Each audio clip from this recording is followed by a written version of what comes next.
जय हिंद। आपका फिर से अपने YouTube चैनल लक्ष्य साथी पर स्वागत है। इसके अंदर हम देखने का प्रयास करेंगे कि जो मौर्योत्तरकालीन भारत है, इस मौर्योत्तरकालीन भारत में किस प्रकार आर्थिक दशा थी या कहीं किस प्रकार का व्यापार था, व्यापार किस प्रकार किया जाता था, कहाँ कहाँ से व्यापार किया जाता था, किन का व्यापार किया जाता था, सिक्के किस प्रकार के थे, सिक्के का ना किस प्रकार उनका प्रयोग किया जाता था। कहने का मतलब है कि इसके अंदर आपको देख कर ही पता लग गया होगा कि कितने कम समय में हम कितनी जानकारी यहाँ पर प्राप्त करने वाले हैं। ये हमारे प्राचीन भारत के इतिहास सीरीज नंबर जो 64 है और मौर्योत्तरकालीन भारत पर पार्ट नंबर 8 है। पहले के जो पार्ट है वो अलग टॉपिक पर थे। यह हमारा रहेगा कंप्लीटली मौर्यकालीन जो आर्थिक दशा या कहें कि व्यापार संबंधित रहेगा, है ना। तो अब हम देखें कि जो हमारा एक उद्देश्य रहता है कि हम कम से कम समय में हमारी जो कि जानकारी आप तक अधिक से अधिक पहुंचा सकें। तो देखें कि जो मौर्योत्तरकालीन भारत है, यानी कि मौर्यों के बाद में, यानी कि मौर्य जैसे ही समाप्त होता है, मौर्यों का अंत होता है तो भारत आता है। भारत के अंदर मौर्यों के बाद में और गुप्तों से पहले जो भारत है, तो यहाँ पर किस प्रकार आर्थिक दशा होती है, तो इसके बारे में जानें। तो देखें कि जो मौर्योत्तरकालीन या कहें कि मौर्यों के बाद जो भारत की दशा, आर्थिक दशा अच्छी रहती है, या कहें कि जो मौर्यों के बाद में, या कहें कि मौर्योत्तरकालीन जो भारत है, इसको स्वर्णकालीन भारत के नाम से भी जाना जाता है। स्वर्णकालीन भारत के नाम से भी जाना जाता है क्योंकि भाई इस समय है ना, इस समय भारत की जो आर्थिक दशा है जो बड़ी अच्छी थी, ठीक ठाक थी। व्यापार भारत के पक्ष में था, भारत के पक्ष में था। भारत के अंदर विदेशों से सोना चांदी आ रहा था। कहने का मतलब कि इस समय जो कि भारत की जो आर्थिक दशा है ये काफ़ी अच्छी थी, आर्थिक दशा काफ़ी अच्छी थी। इसलिए जो हमारे इतिहासकारों ने जो ये मौर्योत्तरकालीन जो भारत है इसको स्वर्ण युग कहा, क्योंकि इस समय विदेशों से हमारे भारत में सोना आ रहा था, मुख्य रूप से रोम जो साम्राज्य यहाँ पर से। तो देखिए कि इस समय है ना, जो कि मौर्योत्तरकालीन भारत में, इस मौर्योत्तरकालीन भारत में जो व्यापार का खूब विकास हुआ, व्यापार दूसरे देशों के साथ कुछ अच्छे से जुड़ा, यहाँ तक कि आंतरिक जो भारत है इसके अंदर व्यापार बहुत फैला। इसी के साथ जो विदेशी थे उनके अंदर स्थलीय मार्ग और जलीय मार्ग के द्वारा काफ़ी अच्छे संपर्क स्थापित हुए और उनके साथ व्यापार अच्छा सुगम तरीके से व्यापार होना आरंभ हुआ। इसी के साथ देखें कि इसी के अंदर जो भारत के अंदर है ना, जो कि व्यापार की करने वाली जो वस्तुएं का उत्पादन भी बढ़ा, या कहें कि शिल्पीय जो वस्तुएं थी इनका उत्पादन भारत के अंदर बढ़ने लगा। कहने का मतलब कि व्यापार पूर्ण रूप से भारत के पक्ष में इस समय देखने को मिलता है। इसी के साथ देखें, इसी के साथ कुषाण, जो कि कुषाण थे, ये कुषाण भारत के अंदर जो कि मध्य एशिया या कहें कि पश्चिमी चीन से भारत में कुषाण आए थे। अभी जो कुषाण थे, ये कुषाण इस इलाके में थे और ये लगभग इस इलाके पर ये कुषाण शासन करते थे। कुषाण भारत के अंदर आए और लगभग इस इलाके पर शासन करते थे।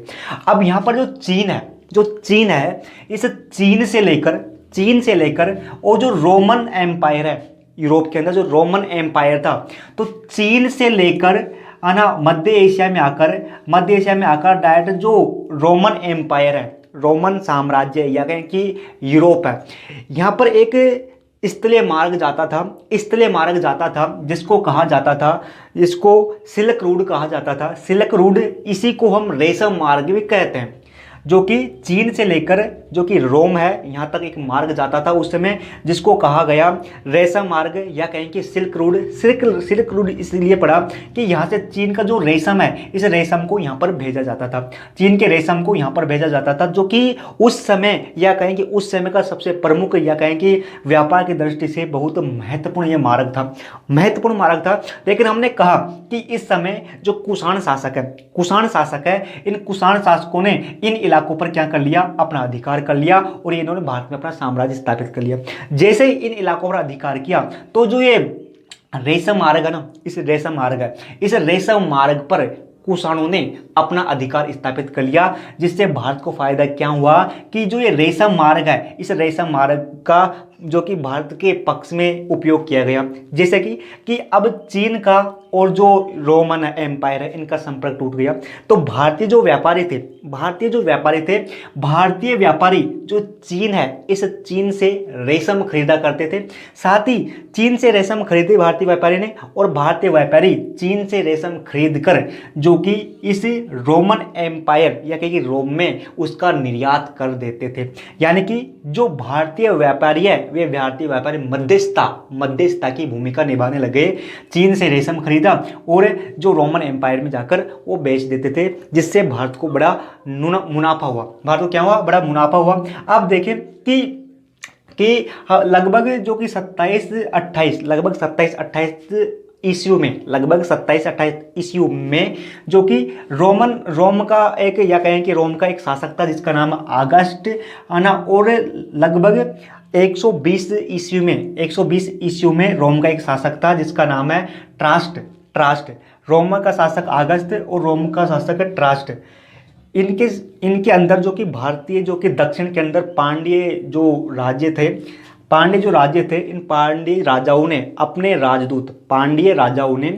अपने राजदूत जो कि रोमन एम्पायर के अंदर भेजे थे, जिससे यह प्रमाणित हो जाता है कि भारत के उस समय, भारत का एक दक्षिणी राज्य जिसका नाम पांड्य राज्य था, इन्होंने जो कि ठेठ यहाँ पर रोमन एम्पायर में अपने राजदूत भेजे थे, जिससे यह प्रमाणित हो जाता है कि उस समय भारत के शासकों का जो विदेशी जो शासक थे उनके साथ अच्छे संबंध थे। जैसे अच्छे संबंध प्रतीत होता है तो इसे यह माना जाता है कि उस समय इनके साथ व्यापार भी अच्छा रहा होगा। अब इसके बाद में कि वहाँ पर जो प्रमुख बंदरगाह थे, बंदरगाह यानी कि व्यापार करने के लिए जहाँ पर वस्तु ये जहाज़ों पर चढ़ाई जाती है और उतारी जाती है, उनको मोटे तौर पर हम बंदरगाह कहते हैं। तो उस समय के जो प्रमुख बंदरगाह थे उनके अंदर एक तो था भड़ोच का बंदरगाह। इस भड़ोच के बंदरगाह को बेरी गाजा का बंदरगाह भी कहा जाता है। भड़ोच का बंदरगाह, इस भड़ोच के बंदरगाह को बेरी गाजा का बंदरगाह भी कहा जाता है। जो वर्तमान में जो गुजरात राज्य है, भारत का जो गुजरात राज्य है, इस गुजरात राज्य में जो कि भड़ोच या कहें कि बेरी गाजा बंदरगाह हुआ करता था, जो कि उस समय का एक प्रमुख बंदरगाह हुआ करता था। इनसे व्यापार अच्छी तरीके से किया जाता था। इन्हीं के साथ एक और बंदरगाह था जिसका नाम है बारबेरिकम बंदरगाह। ये बारबेरिकम बंदरगाह जो पाकिस्तान के अंदर एक नदी है जिसका नाम है सिंधु नदी, इस सिंधु नदी पर जो ये बारबेरिकम जो कि बंदरगाह बना हुआ था सिंधु नदी के मुहाने पर। फिर इनके बाद में एक और बंदरगाह जो प्रमुख था उसका नाम है अरिकामेड बंदरगाह जो कि पांडुचेरी है, दक्षिण में पांडुचेरी है। इस पांडुचेरी में अरिकामेड बंदरगाह था। अब जो ये पांडुचेरी है, इस पांडुचेरी की हमारे इतिहासकारों ने लगभग 1945 में खुदाई की।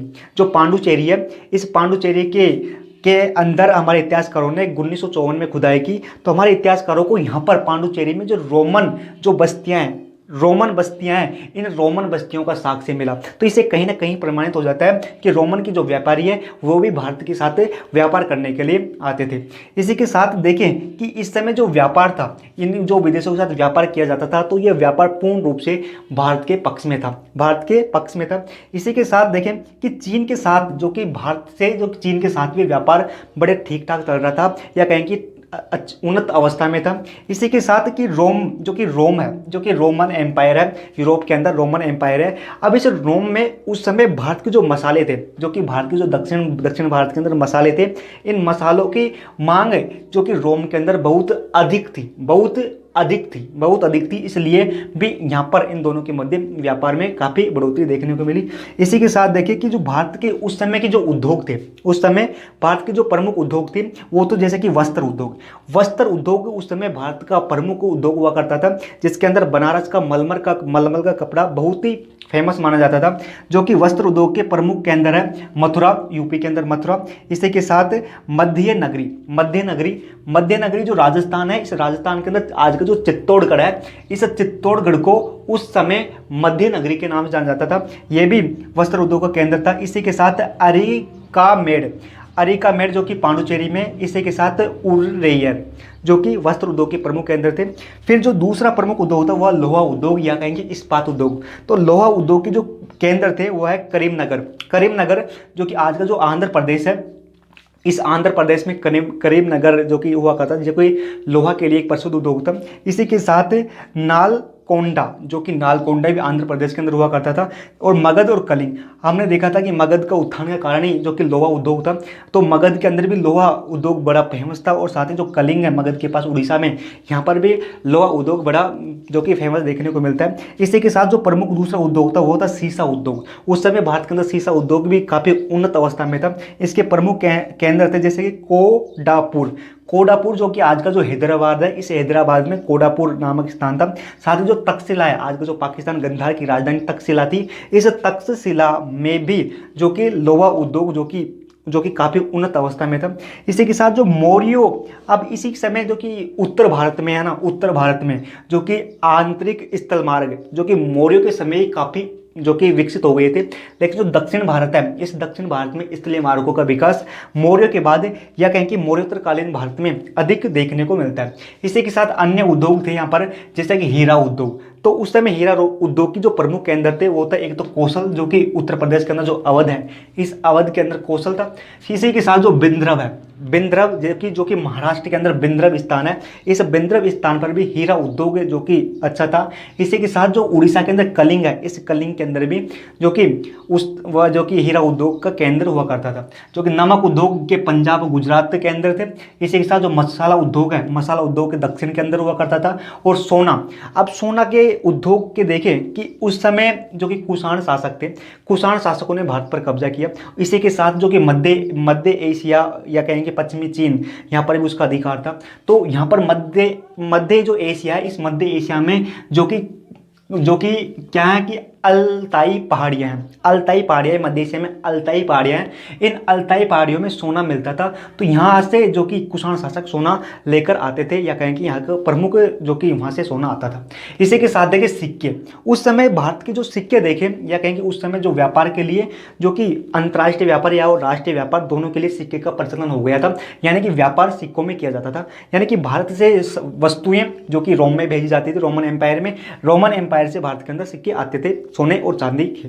तो देखें कि सिक्के के अंदर जो कि भारत के अंदर जो कि सबसे अधिक शुद्ध मात्रा में सोने के सिक्के, भारत के अंदर सबसे अधिक शुद्ध मात्रा में सोने के सिक्के चलाने वाले और कोई नहीं बल्कि ये कुषाण शासक थे। इन कुषाण शासकों के सोने के सिक्कों में सर्वाधिक शुद्ध मात्रा थी, या कहेंगे सर्वाधिक शुद्ध मात्रा में सोने के सिक्के चलाने वाले कुषाण थे। अन्य जो शासक थे, उन अन्य शासकों ने सोने के सिक्कों में अन्य धातु भी मिलाई थी। इसी के साथ देखें कि इन कुषाणों ने ही ना जो कि भारत के अंदर जो सबसे अधिक मात्रा में तांबे के सिक्के चलाई। अब इन्होंने तांबे के सिक्के चलाए तो इतिहासकार मानते हैं कि इस समय कुषाण शासक ना जो कि बहुत धनवान हुआ करते थे, तो इन्होंने चांदी की जो कि शुद्ध मात्रा में सोने के सिक्के चलाए। लेकिन जो दैनिक उपयोग है, जो कि साम्राज्य का दैनिक उपयोग है, यानी कि जो दैनिक उपयोग है, रोज में दैनिक उपयोग है, इस दैनिक उपयोग के लिए कुषाण शासकों ने जो कि कम मूल्यवान धातु तांबे के सिक्के चलाए। इस तांबे के सिक्के का उपयोग दैनिक उपयोग में किया जाता था। इसी के साथ जो कि भारत के इसी वंश के जो शासक हुए, जिसका नाम है बिम्बकडिफिसेस और हुविस्क, इन दोनों शासकों ने भारत के अंदर जो कि चांदी के सिक्के चलाए थे। इसी के साथ देखें कि जो सातवान शासक है, जो कि सातवान शासक थे, इन सातवान शासकों ने जो कि भारत के अंदर सबसे पहले शीशे का सिक्का चलाया। शीशे का सिक्का चलाने वाला भारत के अंदर पहला राजवंश है, वो है सातवान राजवंश। इसी के साथ जो कि सातवानों जो सिक्के होते थे वो माताओं के नाम पर होते थे, या कहे कि मातृ नामों पर जो कि सातवान शासक सिक्के चलाते थे। अब जो सातवानों ने सोने जो कि शीशे के सिक्के चलाए, चांदी के सिक्के चलाए, प्रोटीन यानी कि मिट्टी के सिक्के भी इन सातवान शासकों ने चलाए थे, ऐसे हमको देखने को मिलता है। साथ ही इन्होंने तांबे और कांसे के सिक्के भी चलाए थे। साथ ही एक महत्वपूर्ण फैक्ट है कि जो सातवान शासक है, इन सातवान शासकों ने शीशा, चांदी, मिट्टी, तांबे, कांसे इनके सिक्के चलाए, लेकिन इन्होंने जो कि सातवान शासकों ने सोने के सिक्के नहीं चलाए, सोने के सिक्के इन्होंने नहीं चलाए। इसी के साथ जो इंडो ग्रीक जो शासक है, यानी कि यहाँ से जो शासक भारत के अंदर आए थे, इंडो ग्रीक शासक, तो इन इंडो ग्रीक शासकों ने भारत के अंदर सबसे पहले सोने के सिक्के चलाए। तो भारत के अंदर जो सबसे पहले सोने के सिक्के चलाने वाले शासक है इंडो ग्रीक शासक। अब जो इंडो ग्रीक शासकों ने भारत के अंदर जो सोने के सिक्के चलाए उनको स्टेटर कहा गया। तो स्टेटर, इंडो ग्रीक शासकों ने भारत के अंदर सोने के सिक्के चलाए, उनको स्टेटर कहा गया। इसी के साथ वो जो इंडो ग्रीक शासक है, इन्होंने भारत के अंदर चांदी के सिक्के भी चलाए, जिनको कहा गया क्या, हेमी ट्रम कहा गया। जो इंडो ग्रीक शासक है, इन्होंने भारत के अंदर सोने और चांदी के सिक्के चलाए। सबसे पहले सोने के सिक्के चलाने वाले ये इंडो ग्रीक शासक है। अब इन्होंने जो भारत के अंदर जो सोने के सिक्के चलाए उनको स्टेटर कहा गया। साथ ही इन्होंने जो चांदी के सिक्के चलाए उनको हेमी ट्रम कहा गया। इसी के साथ देखें कि जो मौर्य है, तो मौर्य के समय जो सिक्के होते थे इन पर कुछ चित्र अंकित किया जाता था, मतलब नाम मात्र का कोई चिन्ह है, चित्र नहीं कह सकते लेकिन चिन्ह है, अंकित किया जाता था। लेकिन जो मौर्यों के बाद का जो समय आता है, या कहेंगे मौर्योत्तरकालीन भारत है, इसके अंदर जो सिक्के हैं, इन सिक्कों पर नाम, राजाओं के नाम लिखे गए, साथ ही उनकी चित्र भी अंकित किए, साथ ही देवी देवताओं के चित्र भी इनके अंदर देखने को मिलता है। मौर्यों के समय हमको चित्र देखने को नहीं मिलता है, ना ही उन पर नाम देखने को मिलता है, लेकिन जो मौर्योत्तरकालीन जो भारत है, इसके अंदर हमें सिक्कों पर शासक के नाम और उनके चित्र वगैरह देखने को मिलते हैं। इसी के साथ एक नाविक था, जिस नाविक का नाम था हिलपालस एक नाविक था।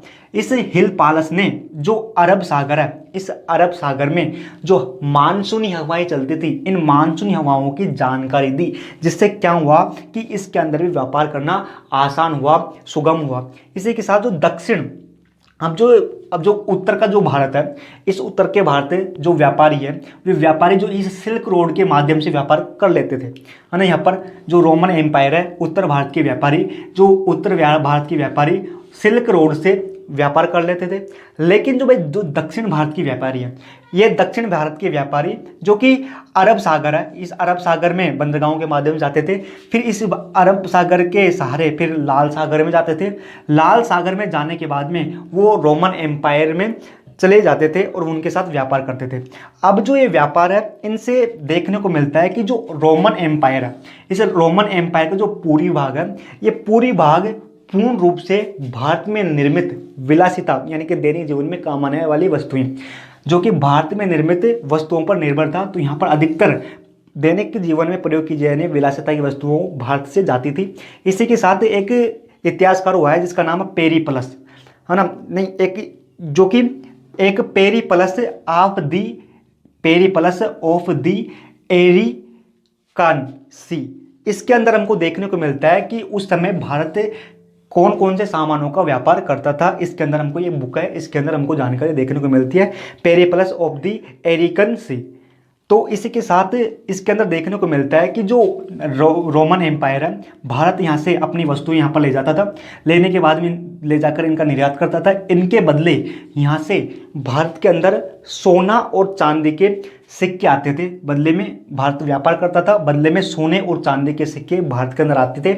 एक जो कि यहाँ का इतिहासकार हुआ है जिसका नाम है पिलनी ने कहा है कि जो कि भारत है ना, जो कि भारत अपने सामान रोम में लाता है और रोम से सिक्के या सोना चांदी भारत के अंदर ले जाते हैं, जिस पर जो ये पिलनी है, इस पिलनी बड़ा दुखी होता है कि जो रोमन का जो पूरा सोना चांदी ये भारत ले जा रहा है। इसलिए जो पिलनी है, पिलनी अपना दुख प्रकट करता है। इसी के साथ देखें कि कारीगरी और शिल्प, हमने कहा कि कारीगरी और शिल्प का विकास इस समय खूब देखने को मिलता है।